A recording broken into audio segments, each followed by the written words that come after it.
I wrote we're doing a bingo challenge in my in-person studio. And I wrote on the collective vision board for the bingo challenge, something that just kind of came to me. It says, hold the vision and do the work. And that's our collective intention board, because the free square on the bingo challenge for our yoga studio, my in-person yoga studio here, is to set an intention. And that's the middle square, the free square in the bingo challenge. And so I very much believe in being intentional. And oh my gosh, I just looked at this and it said it was like the time for how long I've been live started over. It kind of flashed and the time started over. And so I just bring that up. That's not how I intended to start this podcast episode. But I didn't intend for it to be on YouTube either as a YouTube live. So hopefully my sound is coming through. Hopefully it's not my microphone that's broken.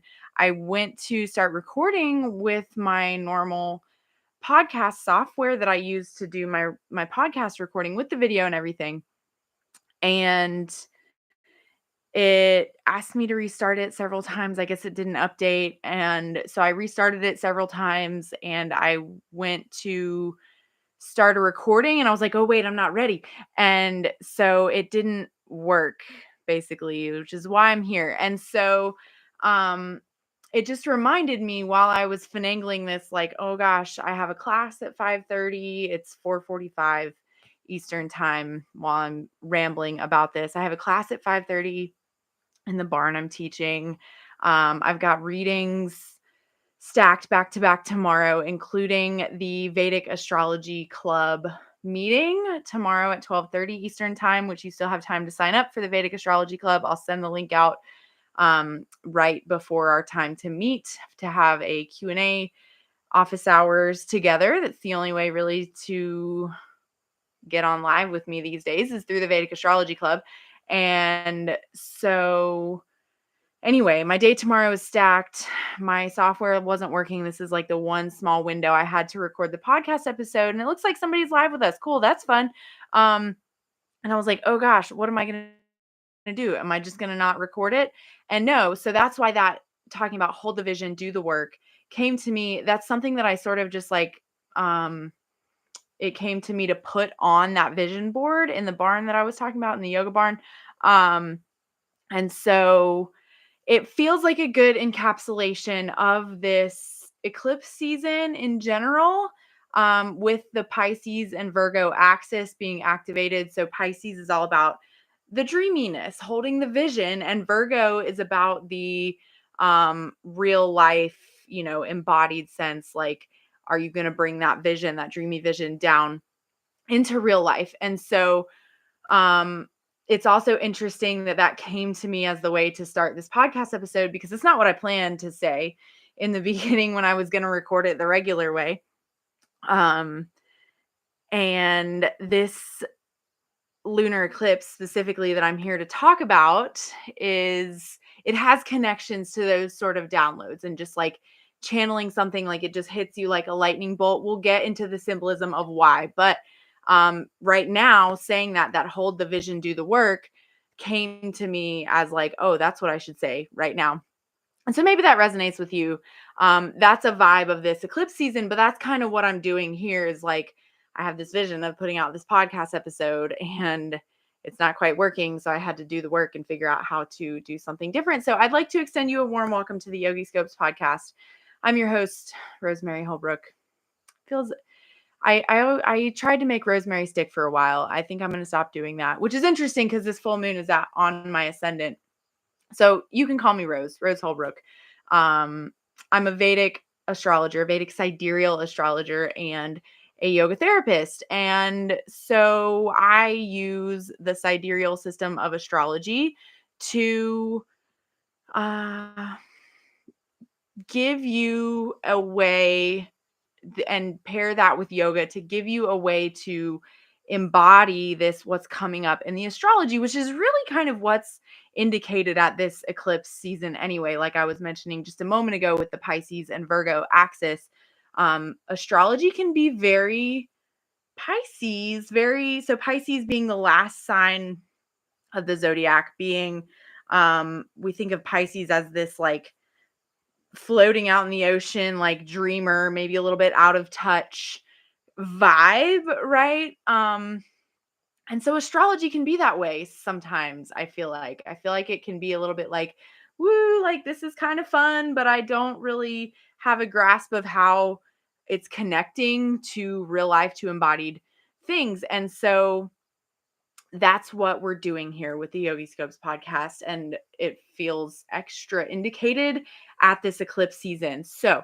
I put out an episode a couple weeks ago. I guess it would have been 3 weeks ago now, um, with a more overarching overview of eclipse season in general and sort of the zoom out context of it, because I think that's important. It's important to kind of get that zoom out view of where we're going. And now we are at our first eclipse, which also marks the beginning of Ancestor Fortnight. So I'll say more about that during this podcast episode. So let's start out talking about, it's interesting also, I usually give a spiel about the sidereal zodiac and how it's different, but I have noticed that this eclipse is in Pisces, both in the tropical and the sidereal zodiac. So that happens sometimes because in the sidereal zodiac, it's happening at 1 degree and 28 minutes of Pisces, which doesn't really matter. But what the reason I bring that up is so under the sidereal zodiac, it's happening sort of at the beginning of Pisces. Under the tropical zodiac, it's happening kind of at the end of Pisces. And so it's just, there's not always overlap, but this time there is. So that's interesting, less confusing. Maybe if you're just out there on the internet reading stuff and trying to figure out what this full moon lunar eclipse means for you. Anyway, it's happening Tuesday, September 17th around 10:34 p.m. Eastern time. It's a partial lunar eclipse. And so what that means astrologically is that the shadow of the earth is what creates a lunar eclipse. It's the earth passing between the sun and the moon. So usually they're opposing each other at a full moon, kind of on an angle from the earth. And so the sun will be shining all of its light onto the moon, and the earth will just kind of be like down here, if you will, not blocking any of that. And at an eclipse, the earth kind of gets in that path of the sun's light and casts its shadow on the moon. And so there are mathematical points for where the paths that the moon and the sun traverse in our night sky, not in the physical sky, but from our view on Earth in our night sky, not like actually out in outer space. And those mathematical points are what we call the nodes of the moon, which in the Vedic system, we call them Rahu and Ketu, Rahu being the north node, Ketu being the south node. And so the, I guess, intensity of the eclipse will be determined by how close the moon and sun's conjunction is to wherever Rahu or Ketu are. And so this one's a partial eclipse because it's about 10, 11, maybe 12 degrees away from where Rahu is. The moon will be about that far away from Rahu. And I was just checking back into the YouTube to see if anybody was joining us live. This wasn't a planned live, so I don't necessarily expect there to be, but that's the thing about lives, is like I'm going to check back and forth instead of just knowing nobody's coming. So it's a partial eclipse, but what that means, we'll continue to explore what it means astrologically. At any full moon in general, we would say that that's a time to release. It's a time to reflect, because at a full moon, the moon is reflecting all of the light from the sun that it possibly can, whereas at a new moon, it's not reflecting any of the light. And that's due to it. Or we could say the light that it's reflecting from the sun is on the other side, away from Earth. So we're not seeing it reflecting light, but it is on the other side of Earth, of what the side that's facing Earth. And so at a full moon in general, we would want to sort of reflect over the past lunar cycle, maybe the past. You could look at it since the last new moon in that sign, which would be about the last 6 months, or you could look at it since the last time there was a full moon in that sign, which would be over the past year. So those are all good practices to do it a full moon to kind of reflect over that time period and consider things like how far you've come. Have you reached your goals? What could you release? And so we will explore through the further exploring the astrological symbolism of what's happening at this eclipse to explore more in depth, maybe what you might be releasing in your personal life. And so that's a full moon in general. At a lunar eclipse, like I was saying, the earth is casting its shadow.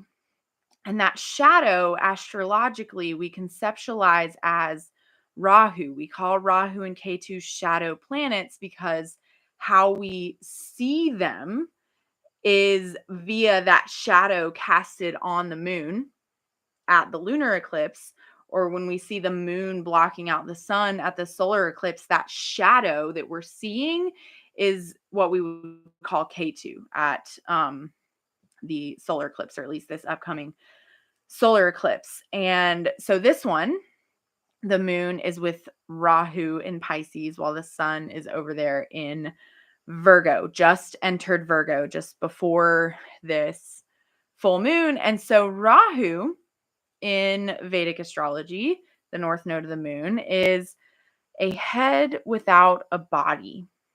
And so Rahu just sort of takes all this in. Rahu, like, your head is where you take in most of your sensory information. You take in your sound, you take in your sight, you take in your smell, your taste. So that's what, 4 of your 5 senses. And so you could say you have 6 senses, one being like your vestibular system actually does count as a sense. So your sense of balance and stuff. There are other sensations going on in your body, but the 5 widely recognized 4 of them are totally happening within your head.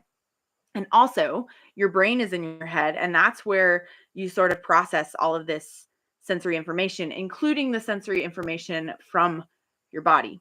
And so that's Rahu. That goes into the symbolism of Rahu. So some of the stuff that we know about Rahu, or maybe the qualities that Rahu brings onto the scene wherever he's sort of acting astrologically, which he is at this eclipse, because Rahu is the shadow that is being casted on the moon at this full moon lunar eclipse. And so Rahu brings this idea, this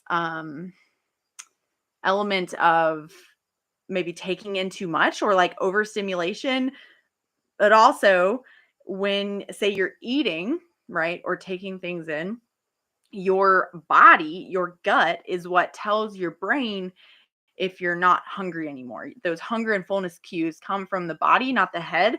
And so Rahu is this head that has been severed from the body. And that means that the hunger and fullness cues get disrupted. So Rahu, the idea of Rahu is that it just causes this vibe of like taking in without ever being satiated, because those satiation cues are coming from the body. And so that's Rahu. And it's this lunar eclipse is in Pisces, which, as I've sort of started to mention, is this like watery sign. Pisces is symbolized by the ocean and is the final sign of the zodiac. So Pisces already has these connections to like being a dreamer, being maybe a little bit emotional, being maybe a little bit ungrounded, right? Or delusional. Like Delulu is one of our favorite things to associate with Pisces. And so Pisces is also ruled by Jupiter. And Jupiter brings these connections to our belief systems, our like spiritual seeking, right? And so with Rahu there, with the moon, note that that is bringing an energy of shadow to your belief systems, to your emotions, to your dreams and visions. And also, let's dive into the symbolism of the nakshatra. So that's where I sort of mentioned earlier in the beginning of the podcast episode that there is a connection to, you might have like downloads. There's this like um, lightning symbolism, and that's coming from the nakshatra, which is Purva Bhadrapada.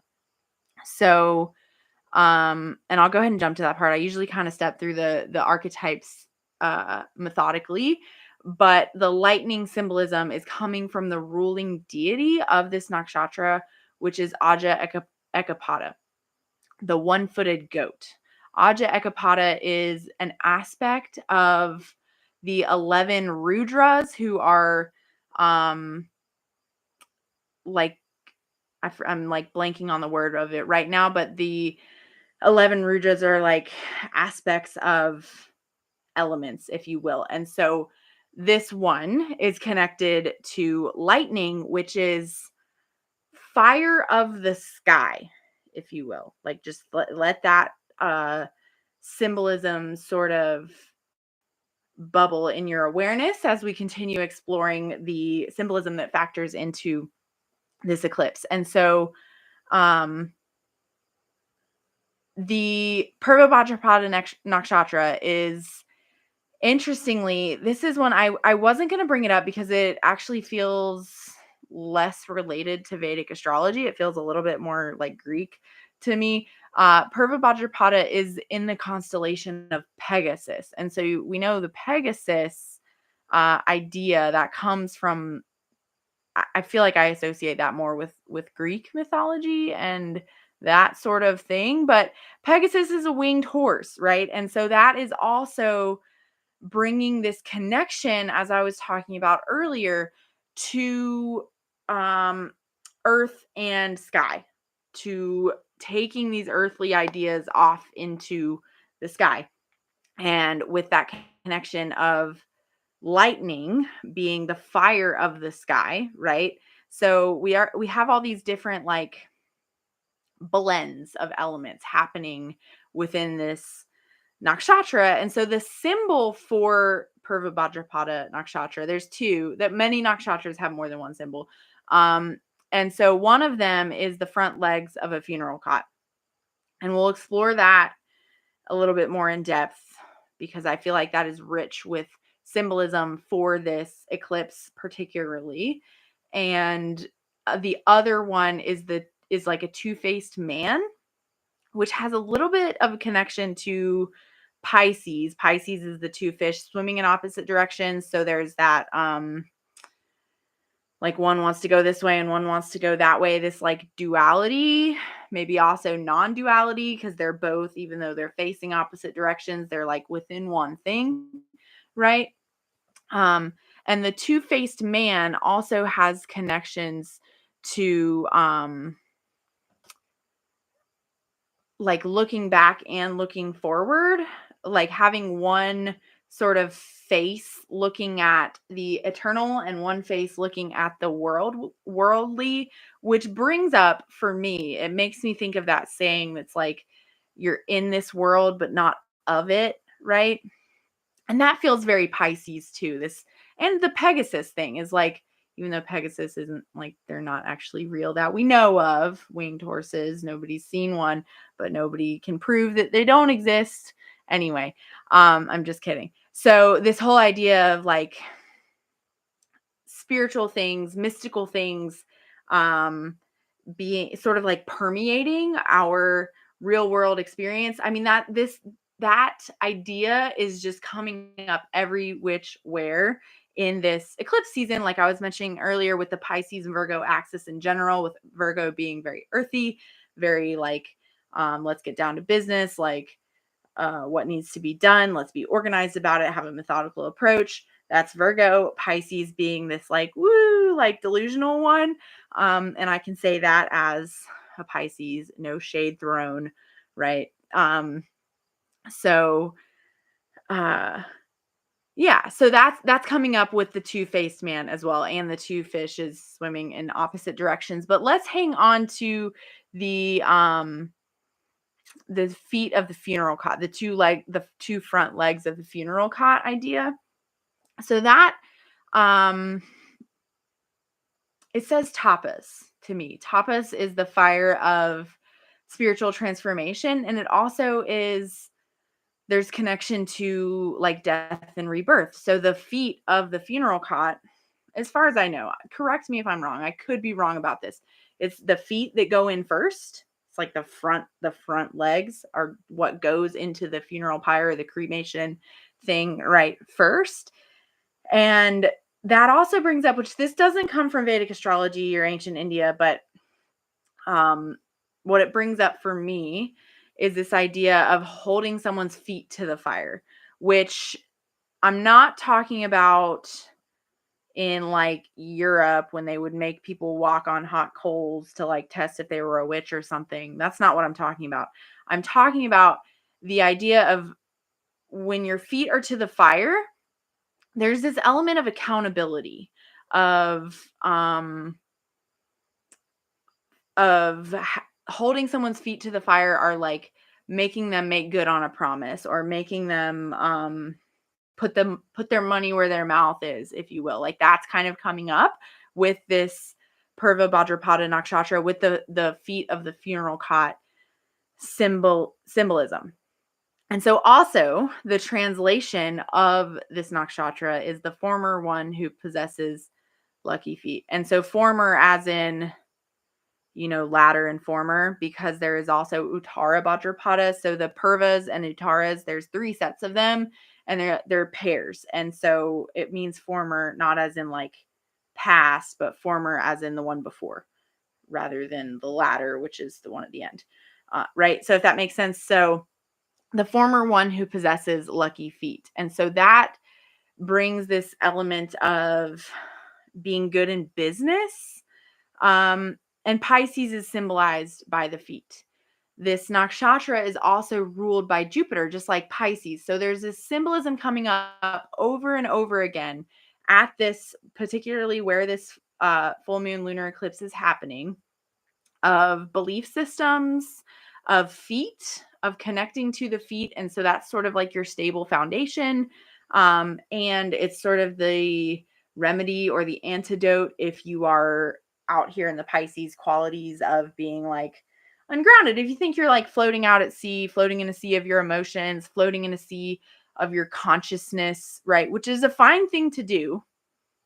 But if it reaches the shadow side of being maybe a little bit delusional or a little bit out of touch, connecting with the feet and connecting with the earth is the answer. So that symbolism is coming up a lot around the archetypes of this full moon, as is Jupiter. So the belief systems, and Jupiter is about to go retrograde right at the peak of this eclipse season. You should listen to the eclipse season special episode to hear more about that in context of the entire eclipse season in Taurus. And so Taurus is also this like earthy sign. And so that's just another indication that it will be extra important to sort of ground into our belief systems and also process like where are those belief systems coming from and what do we want to integrate going forward, because as I mentioned, Rahu is here present for this eclipse. And a lot of it's around like spiritual beliefs and consciousness and that kind of more esoteric, I guess you could say, woo-woo stuff. But it matters. That stuff matters. It plays out into your life, right? And we'll bring it sort of down into earth at the next eclipse when we get there, 2 weeks after this one. But what's happening in between also is Ancestor Fortnight, which I would also urge you to go back and listen to that, the eclipse season, like broader context episode. But basically, we're moving between this eclipse with Rahu to the one with K2. So the idea is going to be kind of to take in all that wisdom and stuff you're getting from your ancestors and sort of alchemize it over this eclipse season and digest it and decide what it is that you want to bring with you. And that begins at this eclipse season. And so with that, let's recap with your overall energies. yoga practices and journal prompts. So there is that idea of digesting the lessons of our ancestors is coming up. The journal prompts I have hopefully will help with that. There is a big connection to death and rebirth, especially of belief systems because of that Jupiter connection. There is also an element of, so with the feet to the fire thing, that front legs of the funeral cot, there's this element of, um, are you holding yourself accountable? Are you putting your own feet to the fire of like living in integrity with your beliefs, if you will? And then um, just be on the lookout for downloads, but also at the eclipse season, the idea is to sort of capture all of those downloads and just sit on them until the shadow passes. Because as I was saying, that Rahu's bringing that shadow to your intuition, to your mind, to your emotions. So you don't want to act out of emotion like that. Like, you don't want to harness the lightning bolt energy for that, for acting out of emotion, especially if your emotions are clouded at the time of the eclipse. Um, but you do want to capture, put that lightning in a jar and save it for later. Capture all the downloads that you're having, because there is that symbolism of something. You might just kind of channel something and it hits you like a bolt of lightning at or around this eclipse. And there's also, as I mentioned, that element of like holding the vision, that's Pisces, and like bringing it down to earth and doing the work. So some ways to connect to that in your yoga practice would be toe stand or intense toe stretch, and just feeling the grounding of connecting to your feet in that way. And also the intense toe stretch, that requires tapas. That requires, like, it's a little fiery. It requires you to kind of like stick with it maybe longer than you want to. And so some other ways would be to connect to your feet and do grounding and a lot of one-footed poses. Remember that Aja Ekapada, that one-footed goat. Maybe you can kind of connect to that, doing some one-footed poses, and also heat building. Maybe you kind of spend some time on one leg, like a high lunge to a warrior three to a tree pose or something. Spend some time on one foot to feel that heat build in your standing leg and connect to tapas in that way. Connect to that fire, that transformation, that putting your own feet to the fire, if you will. So, your journal prompts: what beliefs or stories from my ancestors or past are ready to be released, and which ones will I carry forward into the future? What promises have I made to myself or others that I need to hold myself accountable for? And how can I take steps towards fulfilling those commitments? Where in my life do I need to cultivate more balance between my daily routines and my spiritual practices? And how can I create space for both? What emotional or spiritual transformations are calling for me right now? And how can I embrace this process and just sort of take it all in and alchemize it over this eclipse season? And so that's your journal prompts. And I invite you to join me in the Vedic Astrology Club tomorrow. Just go to yogiscopes.com and click on weekly horoscopes in the, if you're on a web browser, it'll be under articles, or articles, it'll say weekly yogi scopes. Or if you're on mobile, it'll just be there in the little hamburger menu thing. And so I'll share the journal prompts there. I'm sure we'll dive more deeply into this in our Vedic Astrology Club meeting. The weekly yoga scopes is where you sign up for the Vedic Astrology Club if you want to come join me live tomorrow. And so be on the lookout for that later this evening. And this live recording is a pure example of holding the vision and doing the work, working with what you got. Because that's what I'm doing here. I'm about to run down to the yoga barn to teach a class, and look out for that weekly Yogi Scope blog post. Will be a little bit richer because I feel like I was rushed with those tech glitches that caused me to have to go live instead. So I hope you join me tomorrow in that meeting, and keep your feet on the ground, your head in the stars, and stay in the light. Until next time, take good care.